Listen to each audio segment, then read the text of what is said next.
땅 위의 모든 사람들이 한 가지 언어를 쓰고 있었습니다. 사람들이 동쪽으로 옮겨가며 신할 땅에서 평야를 발견하고 그곳에서 살았습니다.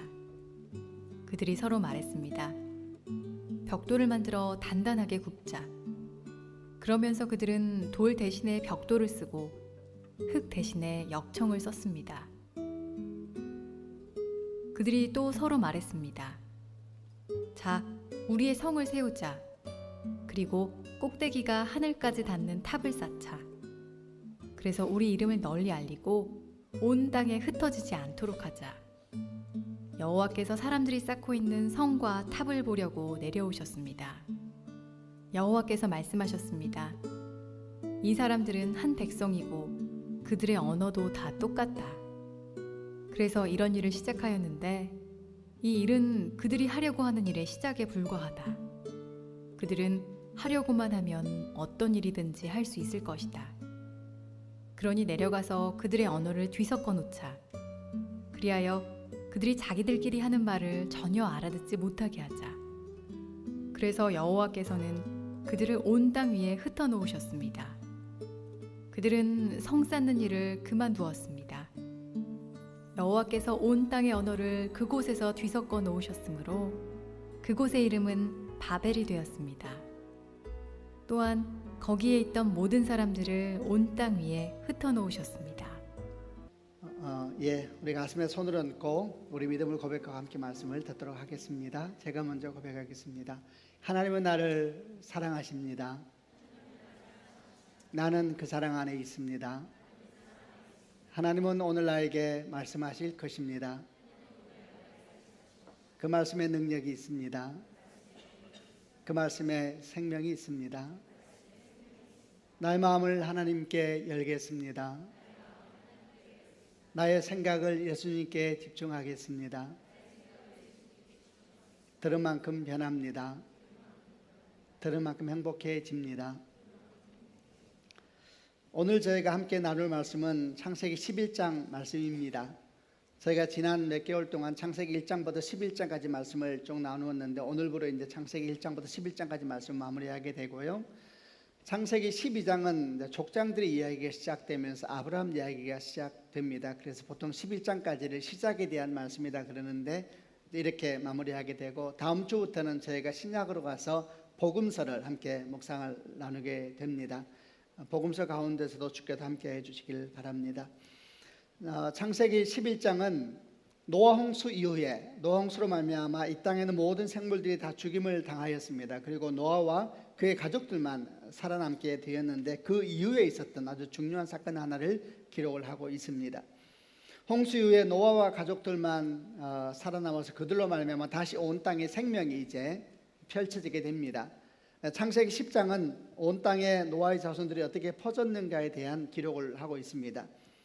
그런데 이렇게 노아의 자손들이 온 땅으로 퍼져 나가는 과정에 중요한 사건 하나가 발생하게 되는데 그게 오늘 우리가 묵상하려고 하는 창세기 11장 전반부에 기록되어 있고 우리는 보통 그것을 바벨탑 사건이다 이렇게 이야기를 합니다. 먼저 11장 1절부터 2절 말씀을 읽고 계속 얘기를 해보겠습니다. 1절과 2절 말씀을 같이 한번 읽겠습니다. 시작. 땅 위의 모든 사람들이 한 가지 언어를 쓰고 있었습니다. 사람들이 동쪽으로 옮겨가며 시날 땅에서 평야를 발견하고 그곳에서 살았습니다.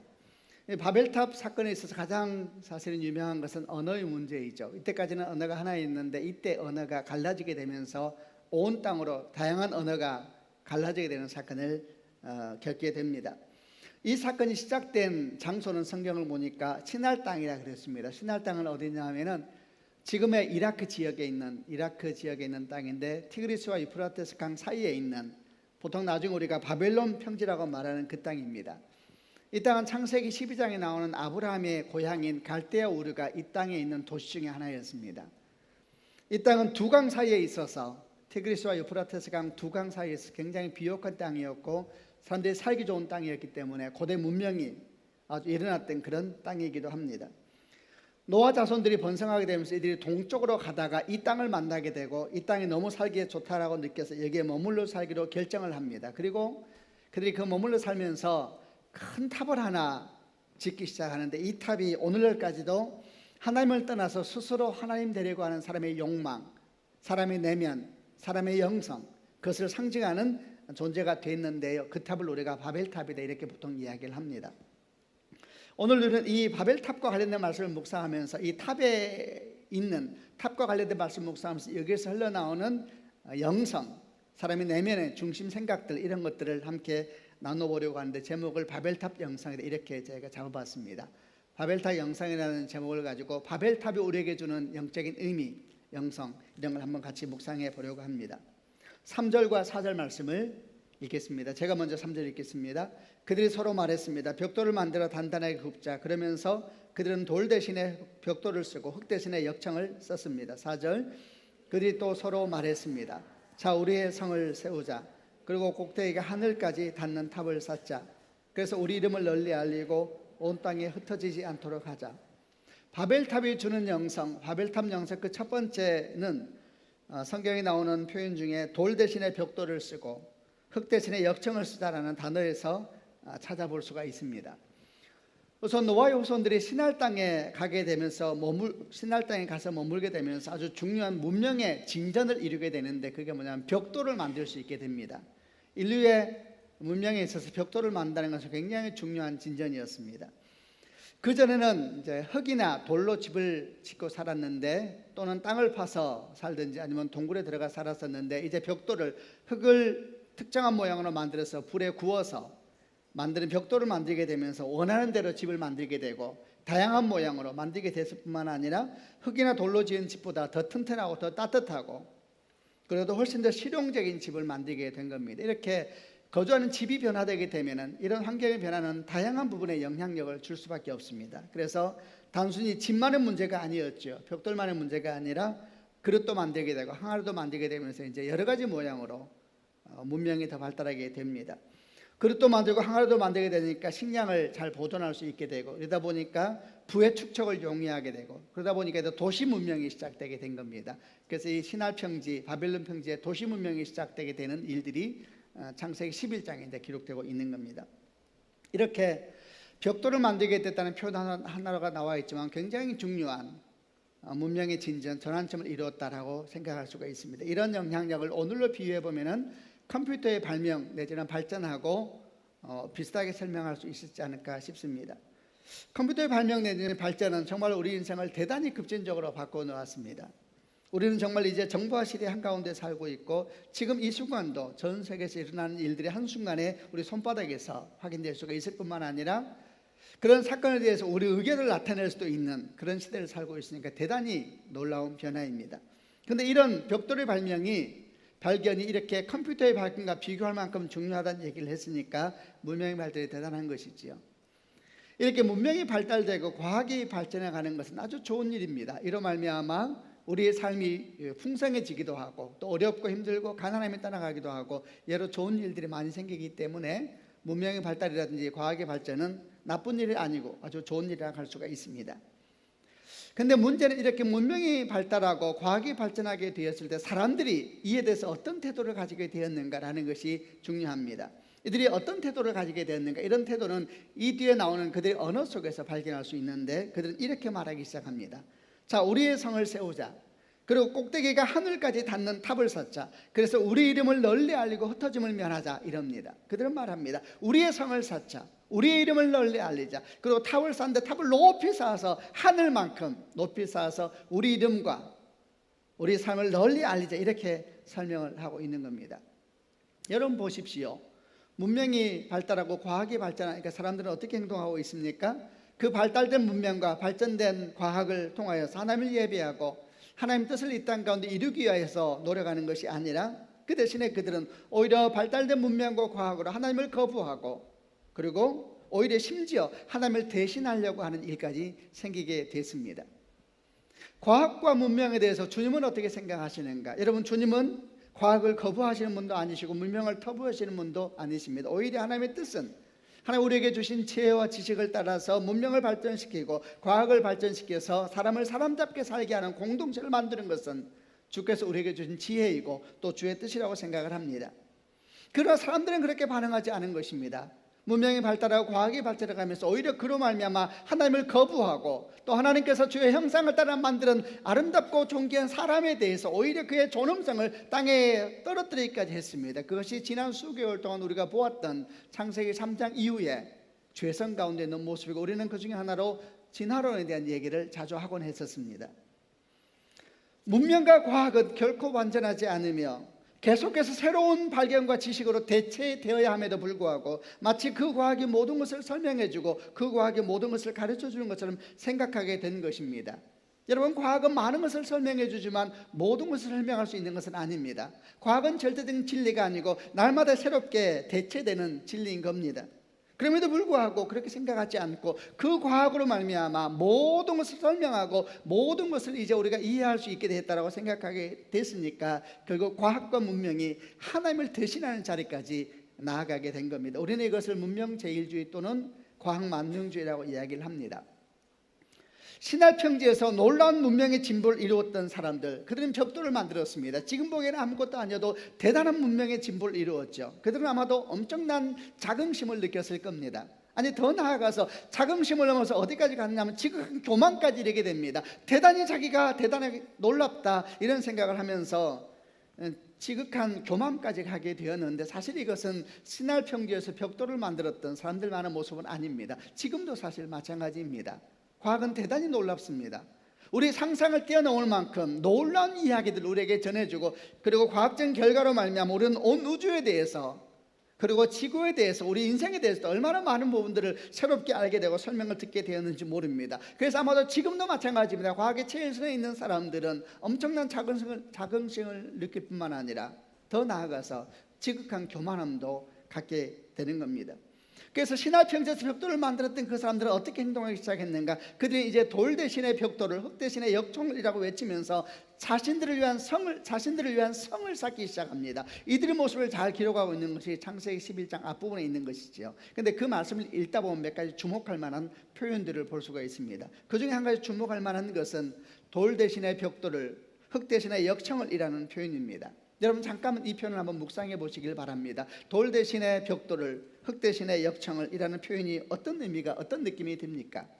그냥 듣기엔 이 표현은 마치 우리가 발달한 문명을 잘 이용해보자 라는 말처럼 들리지만 사실 그렇지 않습니다. 왜냐하면 뒤에 나오는 표현을 더 읽어보면 이게 어떤 의미인가에 대한 생각을 새롭게 할 수 있습니다. 뒤에 뭐라고 말을 합니까? 우리의 성을 쌓자, 우리의 이름을 널리 알리자, 꼭대기가 하늘까지 닿는 탑을 쌓자. 이제 그들은 자기 벽돌이란 이 문명의 발전된 이 길을 가지고 하늘까지 올라가고자 하는 이야기를 하는 중에 흙 대신의 벽돌을, 그리고 돌 대신의 벽돌을 흙 대신의 역청이라고 말하고 있는 겁니다. 여러분, 이것이 무엇을 의미하겠습니까? 저는 이렇게 느껴졌습니다.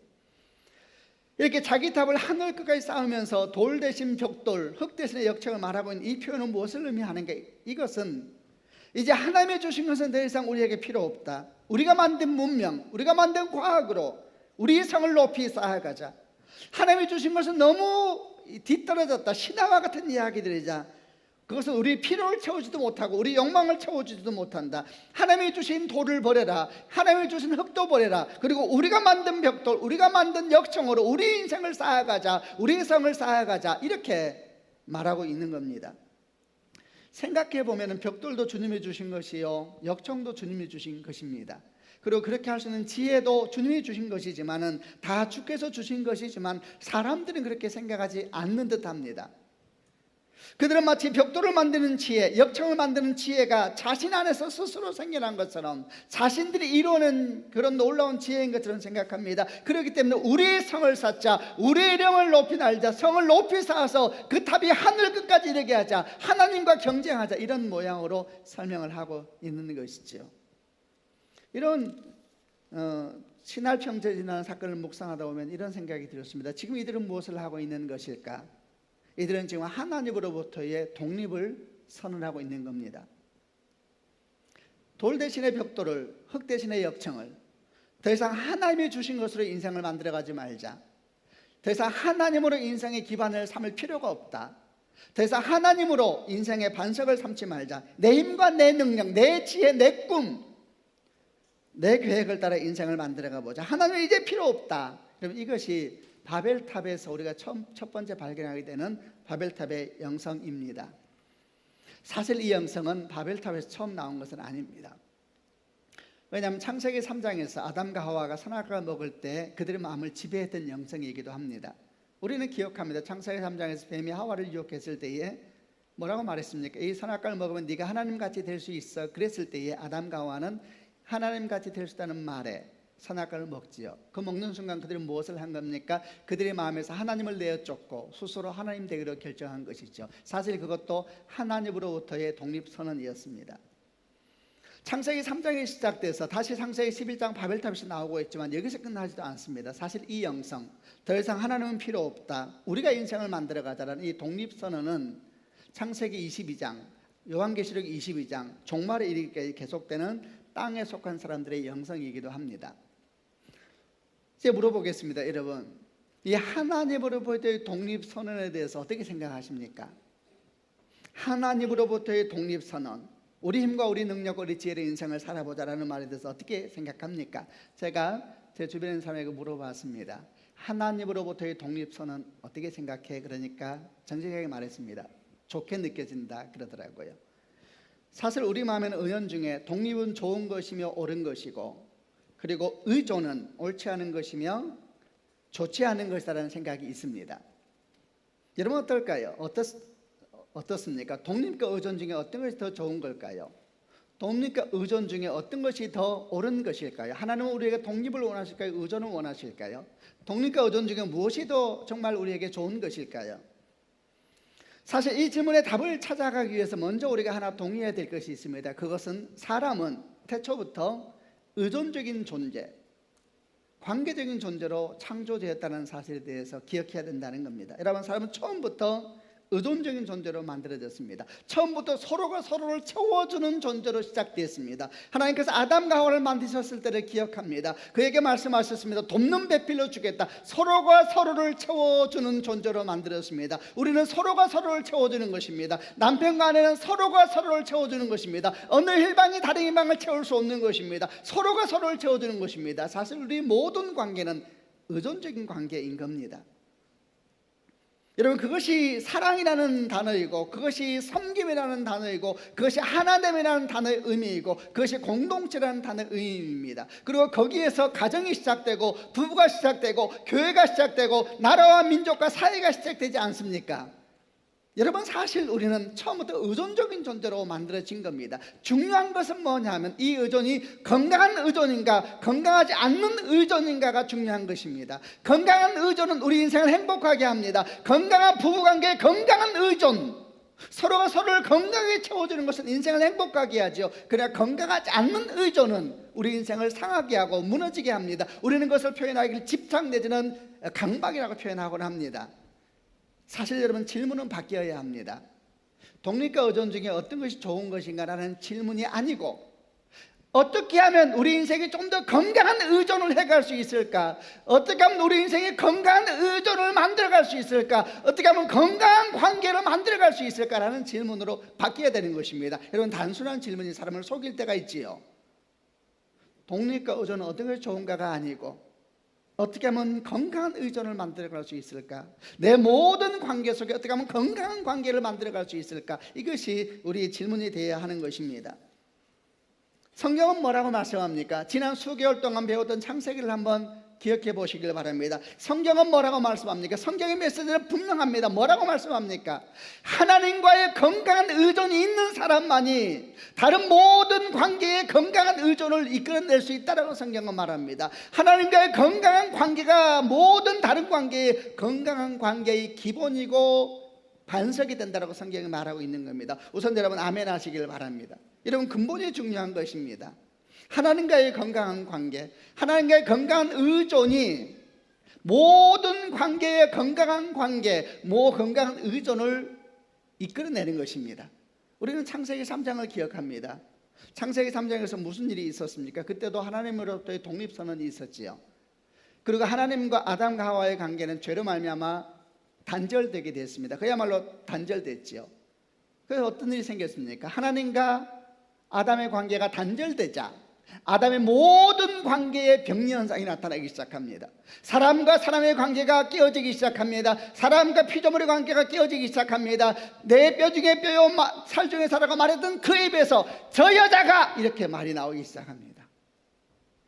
땅은 사람을 위해서 아름다운 과실수를 내게 돼 있었습니다. 그러나 하나님과 관계 깨어지다 병리 현상이 나타나기 시작합니다. 땅이 가시와 엉겅퀴를 내기 시작합니다. 이제 땅은 우리하고 투쟁의 관계 속에 들어가게 되었습니다. 땅을 파헤쳐서 우리는 곡식을 만들어내야 하고 땅은 거부하려고 하는 이런 투쟁의 관계가 들어가게 됐습니다. 어디서 시작됐습니까?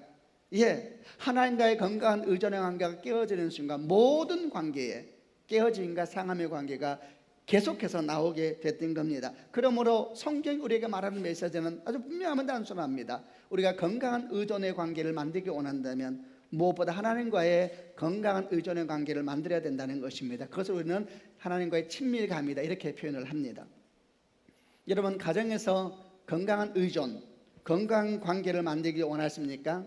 그렇다면 먼저 하나님과의 건강한 관계를 만드시는 축복이 있기를 바랍니다. 여러분, 자녀와 건강한 관계, 건강한 의존을 만들기 원하십니까? 여러분, 자녀와도 건강한 의존입니다. 서로가 서로를 채워주는 것입니다. 자녀가 우리에게 주는 기쁨이 얼마나 큽니까?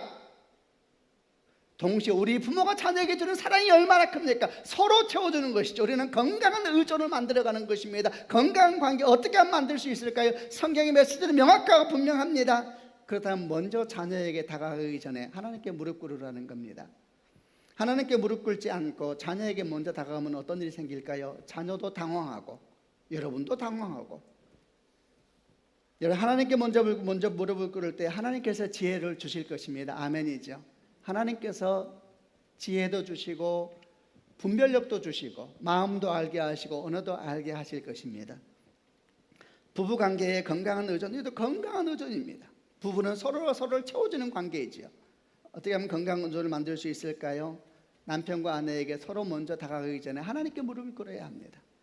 얼마나 많은 사람들이 하나님께 무릎 꿇지 아니하고 서로 먼저 다가갔다가 내가 이럴 줄 알았다 그러면서 또 다른 상처를 일으키고 또 다른 상처를 일으키면서 깨어진 일을 반복하고 있습니까? 직장에서도 마찬가지입니다. 어떻게 하면 직장 동료들 또는 상사 부하 직원과 건강한 의존의 관계, 건강한 관계를 만들 수 있을까? 먼저 주 앞에 무릎을 꿇어야 합니다. 그러면 주님께서 지혜도 주시고 온유한 마음도 주시고 국률한 마음도 주시고 사랑의 마음도 주시고 용서의 마음도 주실 줄로 믿습니다. 잠언 16장 7절 말씀에 사람의 행위가 여호와를 기쁘시게 하면 그 사람의 원수까지도 화목하게 하신다 그랬습니다. 아멘 하시기를 바랍니다. 그럼 도대체 하나님의 독립선언은 도대체 어디서 온 것일까? 여러분, 이것은 사단의 역사입니다. 왜 사단의 역사인가? 첫째, 하나님의 독립선언은 우리를 생명의 근원으로부터 끊으려고 하는 악한 의도이기 때문입니다. 둘째, 하나님으로부터 독립선언, 그러므로 말미암아 우리가 하나님과의 건강한 의존에서 단절되게 되면 어떤 일이 생기게 되는가? 우리는 다른 것과의 의존관계를 맺게 되어 있습니다. 그것을 우리는 우상숭배라고 이야기를 합니다. 우상이란 뭡니까? 우상은 하나님 대신에 다른 것이 그 자리에 있으면 우상이라고 합니다. 그것이 돌과 나무로 만든 우상이었든지 아니면 권력과 돈이든지 아니면 자녀 가족이라 할지라도 하나님 대신에 그 자리에 들어가는 순간 무슨 일이 생깁니까? 모든 관계에 병리현상이 생기게 되어 있습니다. 사단이 이렇게 하나님으로부터 독립을 우리 마음 가운데 묘하게 매력적으로 느끼게 하는 것은 결국 무엇입니까? 우리에게 우상 숭배하라고 권하고 있는 것과 같은 것입니다. 그러므로 이것은 사단의 역사입니다. 예레미야 2장 13절에 우리 하나님께서 예레미야 선지를 통해서 이렇게 말씀하셨습니다. 내 백성이 두 가지 앙을 행하였나니 첫째는 그들이 생수의 근원되는 나를 버렸으며 둘째는 그들이 스스로 웅덩이를 팠는데 그 웅덩이는 물을 가두지 못하는 터진 웅덩이였다 그랬습니다. 내 백성이 두 가지 악을 행하였나니 첫째는 생수의 근원된 나를 버렸으며 둘째는 스스로 웅덩이를 팠는데 그 웅덩이가 채워도 채워지지 않는 물을 가두지 못하는 터진 웅덩이였느니라 그랬습니다. 여러분, 회복은 하나님과의 독립, 하나님으로부터의 독립 단절에서 오는 것이 아니라 하나님께 돌아갈 때 오는 것입니다. 아멘 하시기를 바랍니다. 그러므로 우리는 바벨탑에 가지는 첫 번째 영성을 거부해야 됩니다. 우리는 하나님과의 독립을 선언하는 것이 아니라 어떻게 하든지 하나님과의 건강한 관계를 추구하며 건강한 의존의 관계, 친밀감을 위해서 전심전력하는 그럴 때 생명의 역사가 우리 가운데 일어나게 될 것입니다. 바벨탑 영상 그 두 번째는 다시 또 그 당시 휘날 평지했던 사람들의 언어 속에서 찾아보려고 합니다. 그들은 이렇게 말했습니다. 우리의 성을 세우고 그 꼭대기를 하늘까지 닿게 해 우리 이름을 널리 알리자. 그래서 온 땅이 흩어지지 않도록 하자 이랬습니다. 여러분, 이 영성은 무슨 영성이에요? 자기 영광의 영성입니다. 우리의 성을 쌓고 우리 이름을 널리 알리자. 이게 자기 영광의 영성인데, 이 영성의 끝은 어떻게 끝내는가? 온 땅에 흩어지지 말자, 이렇게 말을 하면서 끝납니다. 흩어지지 말자, 모으는 영성, 끌어모으는 영성이죠. 이것이 무엇을 의미하는가 하나하나 한번 묵상해 보려고 합니다. 우선 여러분, 흩어지지 말자라는 선포는 시날 땅에서 바벨탑을 지으면서 외쳤던 그들의 선포, 흩어지지 말자라는 선포는 하나님의 창조 질서를 정면으로 대적하는 선포였습니다. 우리는 창세기 1장을 기억합니다. 창세기 1장에서 하나님께서 하나님의 형상을 따라 사람을 만들고 난 다음에 이렇게 첫 사명을 주셨죠. 창세기 1장 27절 28절입니다. 하나님이 자기 형상, 곧 하나님의 형상대로 사람을 창조하시되 남자와 여자를 창조하시고 그들에게 복을 주며 이르시되 생육하고 번성하여 땅에 충만하라. 땅을 정복하라. 바다의 고기와 공중의 새와 땅에 움직이는 모든 생물을 다스리라. 이렇게 말씀하셨습니다. 생육하고 번성하여 땅에 충만하라. 땅에 충만하라 그랬습니다. 니들끼리 모여있지 말고 흩어지라는 이야기죠. 이 첫 번째 사명은 노아 홍수 이후에 살아남은 노아와 그 가족들에게 다시 한 번 더 확인되면서 주어집니다. 그것이 창세기 9장 1절 말씀입니다. 하나님이 노아와 그 아들들에게 복을 주시며 그들에게 이르시되 생육하고 번성하여 땅에 충만하라. 같은 말씀합니다. 생육하고 번성하여 땅에 충만하라. 온 땅을 향해서 걸어가라, 나아가라, 흩어지라는 이야기죠. 여러분, 이렇게 온 세상을 향해서 흩어지라는 하나님의 말씀은 바벨탑을 쌓으면서 우리 성을 높이 쌓고 결코 흩어지지 말자라고 외쳤던 영성과는 아주 대척점에 있는 영성입니다. 이 흩어지지 말라는 하나님의 메시지는 예수 그리스도 안에서 다시 한번 분명하게 드러나는데, 그것은 주님께서 승천하시기 전에 주셨던 지상 명령입니다. 마태복음 28장 19절 20절이죠. 그리고 너희는 가서 모든 족속으로 제자를 삼아 아버지와 아들과 성령의 이름으로 세례를 주고 내가 너에게 분부한 모든 것을 가르쳐 지키게 하라. 볼지어다 내가 세상 끝날까지 너희와 항상 함께 있을 것이다. 너희는 가서 모든 족속으로 제자를 삼아. 창세기 말씀하고 똑같은 것입니다. 다시 이 명령은 성령이 임하심으로 성취됩니다. 사도행전 1장 8절 말씀에 오직 성령이 너희에게 임하시면 너희가 권능을 받고 예루살렘과 온 유대와 사마리아 땅끝까지 이르러 내 증인이 될 것이다. 여러분, 보십시오. 하나님의 말씀은 처음부터 끝까지 분명합니다. 흩어지라, 이렇게 말씀하고 있는 거지요. 하나님의 창조 질서는 자기만의 성을 쌓으며 머무는 것이 아니라 흩어지고 자기 성을 깨뜨리는 것으로 나타난다면, 바벨탑의 영성은 흩어지지 아니하고 자기만의 성을 쌓는 영성으로 나타나고 있습니다. 이를 설명하기 위해서 좋은 비유는 한동대 초대 총장으로 섬기셨던 김영길 장로님의 고백에서 찾을 수 있다 생각했습니다. 이분은 평생 과학자로 살았던 분인데 예수님을 만나고 난 다음에 했던 고백이 아주 우리가 주목할 만합니다. 이렇게 얘기를 했습니다. 그분은 평생 과학자로 살았는데 뭐라고 말했냐면, 나는 주님을 만나기 전까지 내 인생은 중력의 법칙 아래에 살았습니다. 이렇게 표현했습니다. 나는 평생 중력의 법칙 아래에 살았습니다. 중력의 법칙은 모든 것을 끌어다닙니다. 끌어다니고 또 끌어다니면서 자기 것으로 만드는 것입니다. 중력의 법칙 아래에 사는 사람들의 꿈은 더 많은 것을 끌어다니면서 자기를 크게 만들어서 중력장을 넓히는 것입니다. 크면 커져서 중력장이 넓어지면 더 큰 영향력, 더 큰 권세, 더 대단한 결정력, 이런 것을 갖는 것이 중력의 법칙 아래 사는 사람들의 꿈입니다. 그러나 내가 주를 만났습니다. 주를 만나고 난 다음에 나는 전혀 다른 법칙이 있다는 걸 알았습니다. 그 법칙은 은혜의 법칙이었습니다.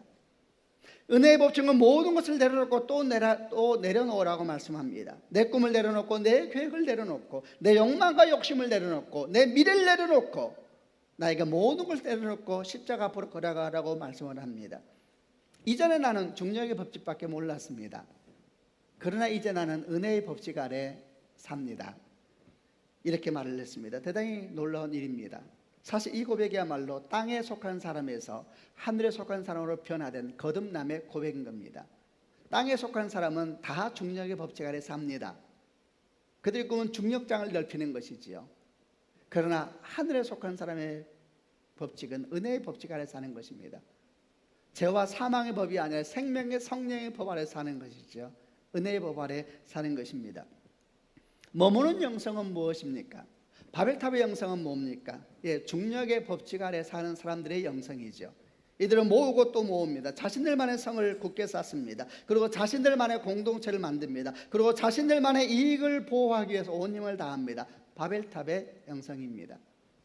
이들이 좋아하는 말은 우리끼리, 우리 교회, 우리 집, 우리나라, 우리라는 말을 좋아하면서 어떻게든지 성을 쌓고 그리고 다른 사람과의 단절을 계속 만들어가는 사람들입니다. 그런 흩어지는 영성은 다릅니다. 흩어진 영성은 어떤 사람들의 영성인가? 이 영성은 은혜의 법칙 아래 사는 사람들의 영성입니다.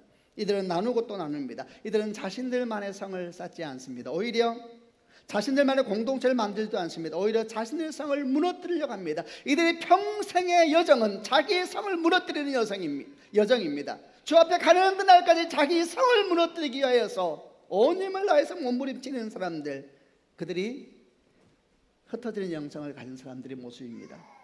이들은 자신들만의 공동체를 무너뜨립니다. 그리고 무엇을 쌓는가? 하나님의 공동체를 만들기 원합니다. 하나님의 공동체는 어떤 공동체입니까? 하나님의 뜻이 이루어지는 공동체이죠. 하나님의 뜻은 뭡니까? 우리만을 위한 공동체가 아니라 온 세상을 위한 공동체를 만들어내는 것이 하나님의 뜻입니다. 이런 흩어지는 영성은 또 뭐라고 말할 수 있겠습니까? 이 흩어지는 영성은 당신의 생명까지도 우리를 위해서 다 내어놓으신 우리 주님의 십자가의 영성입니다. 이 흩어진 영성은 자기 부인의 영성이고, 그리고 세상을 향한 소금과 빛의 영성이기도 합니다. 소금과 빛은 자신을 위해서 존재한 적이 없지 않습니까? 소금은 자기를 녹여서 주변을 썩지 않게 만들고, 빛은 자기를 비춰서 주변을 어둠을 밝게 하는 일을 합니다. 이 흩어진 영성의 클라이막스는 온 세상을 향한 선교의 영성입니다. 오직 성령이 너희에게 임하시면 너희가 권능을 받고 예루살렘에서 땅끝까지 내 증인이 될 것. 성경은 말씀하시기를 성령이 너희에게 임하시면 그랬습니다. 그리고 이것은 권능이라 그랬어요. 권능. 우리의 본성은 끊임없이 바벨탑의 영성을 향해서 나아가지만 성령이 임하시면 우리 안에 새 역사가 시작되는데, 그것은 반대되는 일이 시작된다는 것이죠. 이것이 다 주의 은총인 줄로 생각을 합니다. 여러분, 모으는 영성, 바벨탑의 영성 아래 사는 사람들의 중력의 법칙 아래 사는 사람들의 영성은 여러분 결코 주님의 영성이 아닙니다. 그럼 어디서 배운 영성일까요? 이것 또한 사단이 준 영성입니다. 사단이 하와에게 와서 정면으로 주의 말씀을 대적하면서 말했습니다. 네가 하나님 될 수 있어. 정면으로 주의 말씀을 대적하면서 말했습니다. 그는 마치 아담과 하와를 위하는 것처럼 속이는 영으로 왔습니다. 보십시오. 모으고 또 모으는 영, 중력의 법칙 아래 사는 영성, 바벨탑의 영성은 언뜻 보기에는 우리를 행복하게 해줄 것 같습니다. 여러분, 그러나 그것은 거짓의 영성이며 사탄의 영성입니다. 하나님은 처음부터 변함없이 말씀하셨습니다. 온 땅에 충만하라. 흩어지는 영성, 소금과 빛의 영성, 온 땅을 향한 거룩한 축복의 통로의 영성을 처음부터 계속 말씀하셨습니다. 여러분, 주의 말씀에는 은총이 있는 줄로 믿습니다. 거기에 기쁨이 있고, 거기에 평화가 있고, 거기에 믿음의 신비가 있는 것입니다. 우리는 우리만의 성을 무너뜨려야 합니다. 우리만의 공동체를 무너뜨려야 합니다. 그리고 하나님을 위한 공동체, 열방을 위한 공동체를 만들어 가야 하는데, 바로 그것이 교회인 것입니다. 이제 바벨탑 말씀을 마무리해 보려고 합니다. 바벨탑 영성의 끝은 어디인가? 하나님으로부터 독립을 선언하는 그 영성, 중력의 법칙 아래 살면서 끊임없이 또 모으고 모으면서 자기만의 성을 쌓아가는 그런 영성, 그 영성의 끝은 어디인가? 성경은 기록하고 있습니다. 하나님은 사람들이 쌓는 탑을 보기 위해서 하늘에서 내려오셨다 그랬습니다. 그리고 이렇게 말씀합니다. 이 사람들이 한 백성이고 언어가 같구나. 그래서 이런 일을 시작하였구나. 이것은 시작에 불과할 것이다. 이들이 하려고 하면 어떤 일인지 할 수 있을 것이다. 대단히 무서운 말이죠. 그래서 뭐라고 합니까? 내려가서 그들의 언어를 뒤섞어 놓자. 자기끼리 하는 말을 전혀 알아듣지 못하게 하자. 그래서 그 땅의 이름을 바벨이라고 불렀습니다. 바벨이라는 뜻은 혼란이라는 뜻입니다. 여러분 보십시오. 바벨탑의 영성은 우리를 행복하게 해줄 것 같았습니다. 그래서 그렇게 달려가는 겁니다. 그러나 주님께서 그 땅의 이름을 지으셨습니다. 혼란이라고. 혼란이 오리라. 여러분, 바벨탑의 영성의 끝은 뭡니까? 하나님께서 대적하십니다. 하나님께서 무너뜨리십니다. 하나님 무너뜨리는 것은 분열이죠. 그 안에서 분열이 일어납니다. 여러분, 하나님께서 대적하시면 누가 그 앞에 설 것이며 하나님께서 무너뜨리시면 누가 다시 세우겠습니까? 성경은 하나님 무너뜨리는 걸 다시 세우면 저주가 온다 그랬습니다. 아무도 못 세운다는 이야기죠. 하나님께서 대적하십니다. 하나님께서 무너뜨리십니다. 저는 주님을 생각하고 우리 가운데 있는 믿음을 생각하면서 우리가 바벨탑의 영성이 아니라 은혜의 영성 안에 사는 것에 대해서 주께 감사를 드립니다. 그러나 우리는 끊임없이 바벨탑의 영성에 대한 유혹에 시달리고 있습니다. 그러므로 주님께서 말씀하시기를 깨어있으라 그랬습니다. 깨어있지 않으면 옛 습성을 따라 사는 것입니다.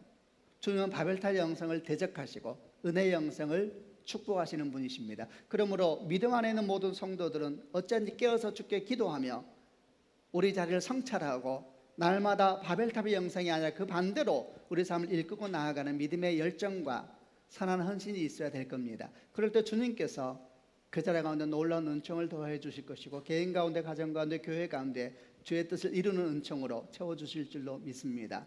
그런 축복이 여러분과 함께하기를 바랍니다. 아멘. 기도하십시다.